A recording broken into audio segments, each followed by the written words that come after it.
Bharatiya Janata party के प्रदेश महामंत्री संजय श्रीवास्तव ने गुरुवार को भाजपा कार्यालय एकात्म परिसर में प्रेस वार्ता कर पत्रकारों से चर्चा करते हुए कहा कि 2018 के चुनावों में कांग्रेस ने बढ़ चढ़कर घोषणा पत्र में जनता से सुझाव लेने की बात को प्रचारित किया था। इसके लिए बाकायदा टीएस बाबा जगह जगह घूमे भी थे, लेकिन इस बार नगरीय निकाय के चुनावों में कांग्रेस ने जनता से कन्नी काट ली है। उन्होंने आगे कहा कि कांग्रेस पार्टी और उसके प्रदेश अध्यक्ष जनता से भाग रहे हैं, जनता के बीच जाने से डर रहे हैं। पिछले 5 साल सरकार चलाते कांग्रेस ने जिस प्रकार जनता के सपनों को कुचला, अब वह जनता के बीच जाने से घबरा रही है।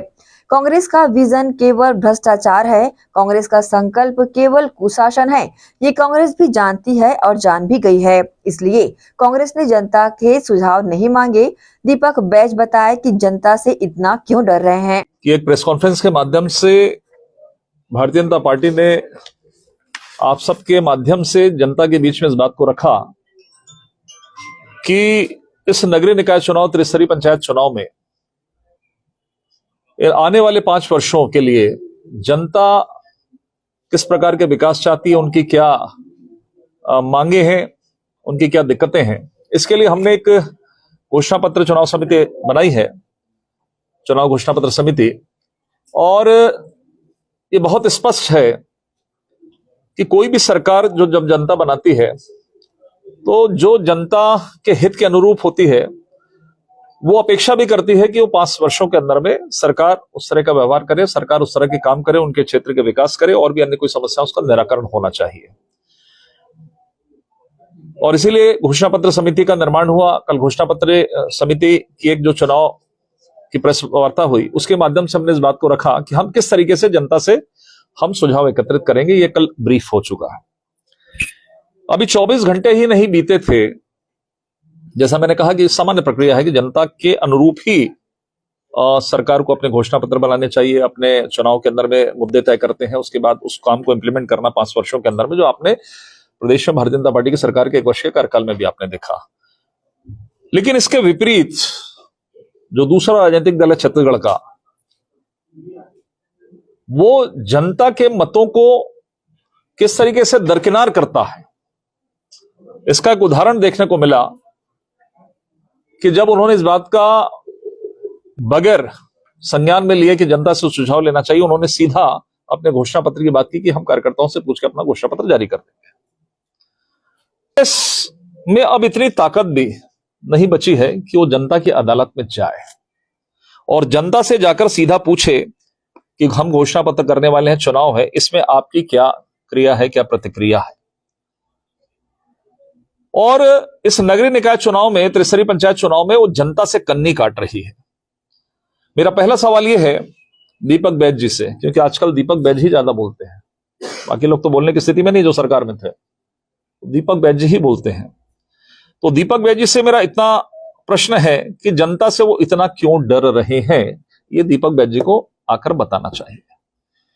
लेकिन थोड़ा सा मुझे जो जानकारी लगती है वो इसलिए नहीं, जिसका उल्लेख मैंने किया कि 2018 का घोषणा पत्र, संकल्प पत्र जो भी था उनका, उसी की बात करते थे और जीतने के बाद भी उसकी बात करते थे। लेकिन 2018 के जो घोषणा पत्र में जो विषय थे, उन विषयों पर आपको मालूम है, चाहे शराबबंदी की बात करें, चाहे बेरोजगारी भत्ते की बात करें, चाहे स्वयं सहायता समूह की बहनों को ऋण माफ करने की बात करें, चाहे सिलेंडर की बात करें, सैकड़ों ऐसे वादे उन्होंने किए थे जिन वादों को उन्होंने पूरा नहीं किया। तो मुझे लगता है डर उनको ये है कि जनता के बीच में जाएंगे तो 2018 के जो सुझाव थे उसके बारे में जनता इनसे पूछेगी आखिर उसका क्या हुआ 5 वर्ष में। खैर, जनता ने तो परिणाम दे दिया और सरकार बदल गई। तो सीधा सा यह है कि जनता से भागना और जनता के बीच जाने का डर है।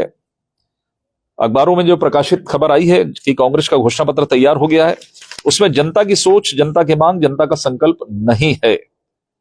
आखिर ऐसा कांग्रेस ने क्यों किया? इसका सीधा सा जवाब यही है कि जनता के बीच में वो जाने की स्थिति में नहीं है। मैंने पिछले 5 वर्ष का भी उल्लेख किया, चलाते समय जनता के कामों को उन्होंने किया नहीं। जनता के बीच से जाने का, घबराने का एक कारण यह था कि वादे पूरे नहीं किए। दूसरा कारण यह था कि भ्रष्टाचार जो जमकर हुआ, और मैं तो ये कहता हूं कि कांग्रेस का विजन ही भ्रष्टाचार है। इस नगरीय निकाय में यदि कब्जा करने का कोई बयान आता है तो बयान तो सामने दिखाई देता है, लेकिन पीछे यही है कि 5 साल हम कब्जा करके किस तरीके से हम भ्रष्टाचार करें। रायपुर का उदाहरण आपको मालूम है, मैं तो खुले तौर पर पूछता हूं कि कितना भूपेश बघेल जी ने नगर निगम रायपुर को ही बता दें कि 5 वर्षों में उन्होंने कितना फंड दिया या हमने 1 साल के अंदर में कितना दिया, अभी कंपेयर कर ले। कंपेयर करने की, तुलना करने की भी कोई स्थिति किसी के पास में नहीं है। कोई भी कांग्रेस का नेता ये बताने की स्थिति में नहीं रहेगा कि उन्होंने नगरीय क्षेत्रों के अंदर में क्या किया है। कांग्रेस का संकल्प केवल कुशासन है और जनता तो खैर जानी गई, उसका परिणाम बताया है। और इस बार भी इस कुशासन का जवाब निश्चित तौर पर इस चुनाव परिणाम के अंदर में मिलेगा। हमने कल, जैसा मैंने कहा कि हमारी सरकार ने 1 वर्ष पूरा किया है, हमने 1 वर्ष पूरा किया है और 1 वर्ष की बात को भी हम लगातार बता रहे हैं। इस चुनाव में भी बताएंगे, हमारे घोषणा पत्र में रहेगा। क्या करना है वो तो है, लेकिन हमने क्या किया केवल 1 वर्षों के अंदर में हमने, जबकि पूरे चुनाव चल रहे हैं, विधानसभा के बाद लोकसभा, लोकसभा के बाद हमारे संगठन के चुनाव, संगठन के बाद में नगरीय निकाय त्रिस्तरीय पंचायत चुनाव। लेकिन जो प्रमुख, जो हमने जो वादा किया था, उन वादों को हमने पूरा किया है। और इसी तर्ज पर नगरीय निकाय त्रिस्तरीय पंचायत में जो हमारे घोषणा पत्र में जो चीजें समावेश करेंगे जनता के अनुरूप, उसको बहुत शीघ्र हम क्षेत्र में, क्योंकि हमारा यह कहना है कि हमारी सरकार नहीं, 1 वर्ष नहीं, इस प्रदेश की जनता का 6 वर्ष का समय खराब हुआ है, 6 साल का डेवलपमेंट खराब हुआ है। 5 साल जो उनका था और पहले के जो चुनाव के समय रहते हैं, इन 1 वर्षों में हमने उसको बहुत कुछ करने का प्रयास किया। लेकिन अब जो मूलभूत आवश्यकताएं हैं, सड़क, पानी, बिजली, ये तमाम प्रकार के विषय हैं,